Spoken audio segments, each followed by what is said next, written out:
Welcome to the Reddit Chronicles. Today we will be reading from Confessions. Our first post is by Anonymous. I threw out mine and my sister's childhood objects that my mom kept for sentimental value. I never told her. My mom's 58F, the type of person to keep everything. And I mean everything. From old clothes that haven't fit in decades, to empty candle containers she swears she'll reuse but never will, to actual garbage she'll one day find a use for. She's not a hoarder, but she's certainly disorganized. I think this tendency to attach sentimental value to things has a lot to do with abuse and neglect she suffered in her childhood. Whatever the cause, most of it ends up in the garage. My mom's dreamt of having the garage as a functional social space, a place to keep the car warm in the winter, and a place I, 23F, can play my musical instruments and my sister 15F can hang out in the summer.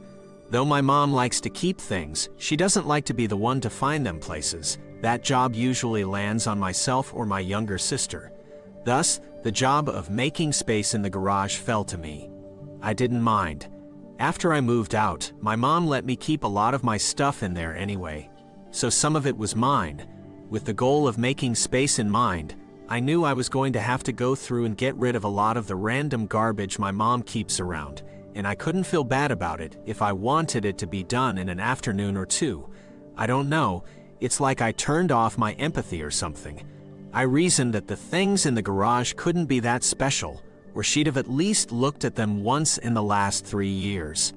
I came across a box hidden deep in the pile of random crap containing a bunch of mine and my sister's old childhood things. Pictures, art we'd made, report cards from school, baby blankets, baby clothes, the works. It had been in that box for years, moving with us from place to place. Stuff I hadn't seen since I was 10, stuff I hadn't realized she'd kept. The thing about my mom is that she loves her kids more than anything, more than herself. We're her biggest source of pride. Says we're the only two things she ever did right in life. Every single one of those objects and documents are symbolic of that. Especially the report cards. She loved to hear the positive reviews from teachers we'd bring home. Those were the only affirmations she ever got about raising us right, otherwise she was on her own. I threw half of it out, dropped it off at the dump myself. I don't think I can ever face it either. The guilt of it sits like a constant weight on my chest every time I see either of them. But when my mom asks about the report cards, I'm probably going to lie about it. She's held a grudge against my aunt, who did a similar thing to her for years, and I can't face the consequence of my actions, even if it's what I deserve. Our next post is by Weekly Base. My wife is fooling around with her doctor. We had this couple as friends for the last 10 years plus, with not many reasons. My wife asked me to stop talking to them, as she thought they weren't good people in general, and we needed better friends. And so we did. About 2 months go by, and my ex-friend's wife contacts me to let me know that my wife was cheating on me for years, and now that we aren't friends, she doesn't need to be silent anymore, as she always thought it was screwed up, and told me in detail about how she was able to meet with this guy, how she lied to me, what friends pretended to go out with her, even who babysat our kid when I was out of town working. Funny enough, this doctor was the one that gave her liposuction that I paid for. This all happened about 2 weeks ago, and I haven't done anything. I'm honestly still in shock. We have what seemed like a healthy family. We have been married for 15 years. I found this guy on Facebook and know he is also married. I haven't decided yet on what to do. All options are on the table.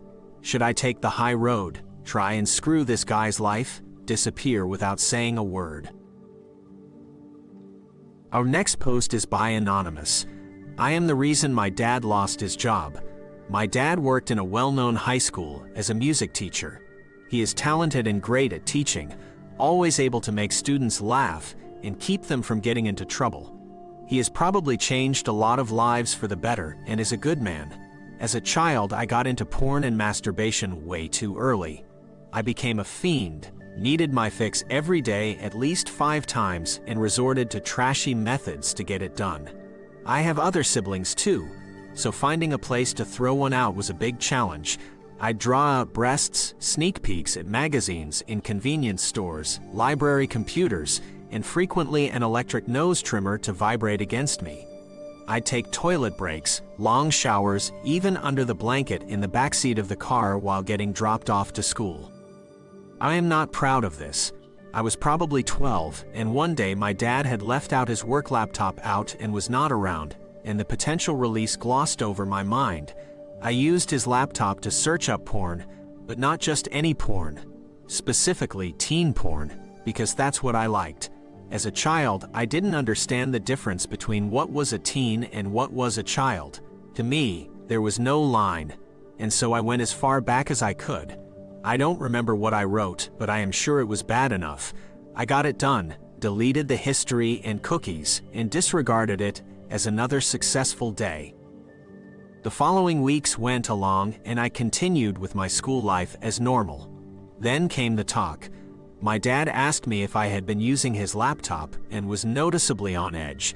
Naturally, I told him no and said that I have never touched it. I was freaking out.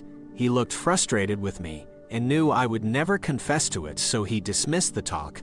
Because we went to a church sect nearby on a weekly basis, my family and I were very out of touch with the topic of sex and porn that we would rather leave it to ourselves to figure out than explicitly discuss it.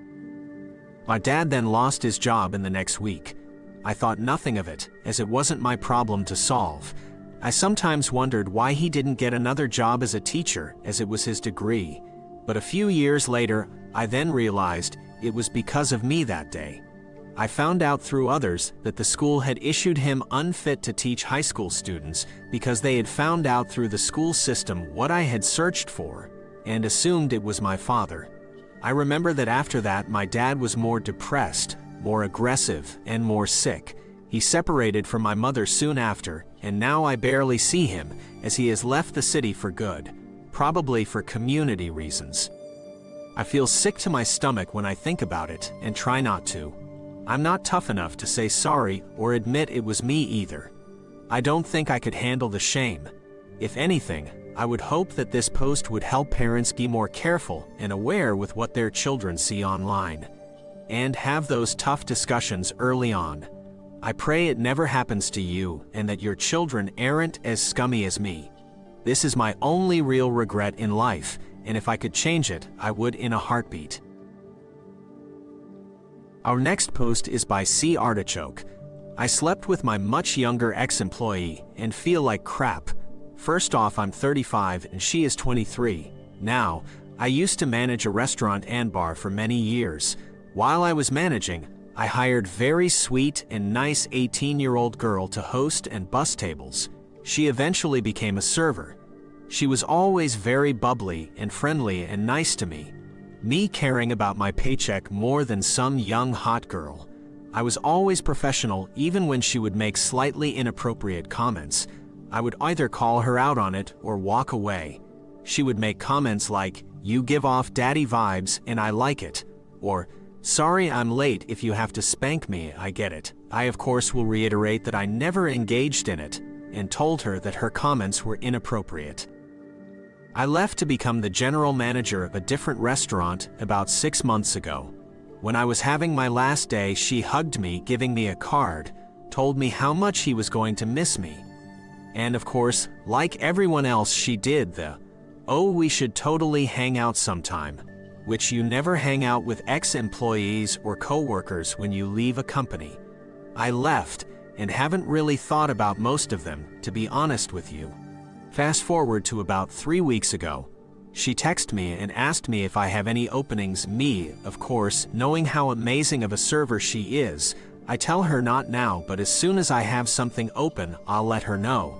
She kind of went on a rant about how the new GM sucks and she misses me. I'm just thinking she's trying to get a job out of me and nothing more. Later that day, she sends me a link to her Instagram. Really just out of the blue.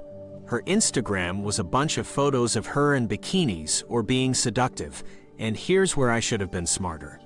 I told her, "Wow, you have a lot of interesting photos on there." We go back and forth chatting, which besides work-related stuff, I never really chatted with her when I was her boss. mainly because I'm an old guy and she's a young hot girl. Besides passing fantasies in my head, I never really thought of her in an attainable sexual way. I eventually agreed to show her around the restaurant to get a feel for it and to see if it's somewhere she would want to work. Or maybe honestly, I just wanted to see her, I don't know. From the moment she gets there, it's very flirtatious. And when she leaves, she texts me and asked me if I would come over to help her with her resume if I can't find a spot for her soon enough. And here's where I continue to make stupid decisions.